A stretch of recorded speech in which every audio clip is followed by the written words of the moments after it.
Comment j'ai monté le teaser de la dernière mise à jour de Libellule? Je vous montre ça tout de suite. Étape 1, exporter les visuels clés. Pour mettre en avant les nouveautés de l'interface, direction le Figma de Libellule pour exporter les points SVG des fonctionnalités importantes. Étape 2, préparer les fichiers. Une fois les exports faits, je me retrouve avec ces différents dossiers comprenant chacun les points SVG correspondant à la fonctionnalité, et donc j'ouvre Illustrator pour les convertir en points AI, ce qui est indispensable pour après les importer dans After Effects. Mais surtout, dans Illustrator, je prends le temps de séparer chaque élément en calque. Alors, pourquoi? Parce que dans la vidéo, si vous regardez bien, chaque élément est animé indépendamment pour ajouter un peu de dynamisme. Et donc pour faire ça, il est important d'avoir des calques distincts, c'est-à-dire que par exemple, un calque dans un calque ne fonctionnera pas. After Effects détecte que les calques distincts. Donc c'est important de prendre le temps de sélectionner chaque partie, de rassembler sur un nouveau calque, et hop, on fait ça pour tous les screens, et c'est globalement très chiant. Mais c'est nécessaire, donc faut le faire. Voilà. L'étape 3, c'est l'importation de After Effects. Pour faire ça, rien de plus simple que prendre le fichier .ai, on le glisse de After,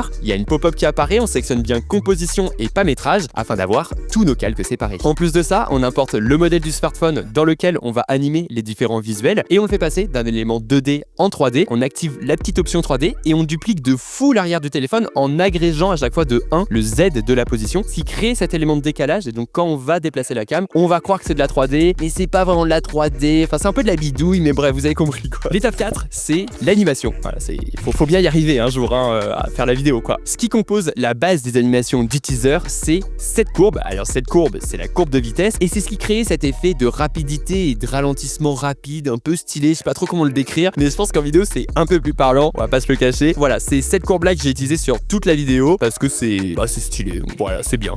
La cinquième et dernière étape à ne pas négliger, c'est le bruitage. Au-delà d'un bon choix de musique dynamique qu'on sélectionne avant même de commencer l'animation, puisque c'est la musique qui va déterminer le rythme de notre montage, et bien il y a la partie finale qui est un peu la petite partie qui ajoute côté pimenté à la vidéo, c'est le bruitage. En effet, une fois la vidéo terminée sur After, je l'importe dans Premiere Pro et j'utilise mon pack de bruitage pour accentuer certains éléments, certains effets, certaines transitions avec des whoosh, avec des éléments un peu digital, ce qui apporte un petit grain de style, un petit grain de folie, on peut se le dire. Et voilà, le teaser est fini, alors je vous ai épargné pas mal de choses, mais si vous avez des questions, dites-moi ça en commentaire.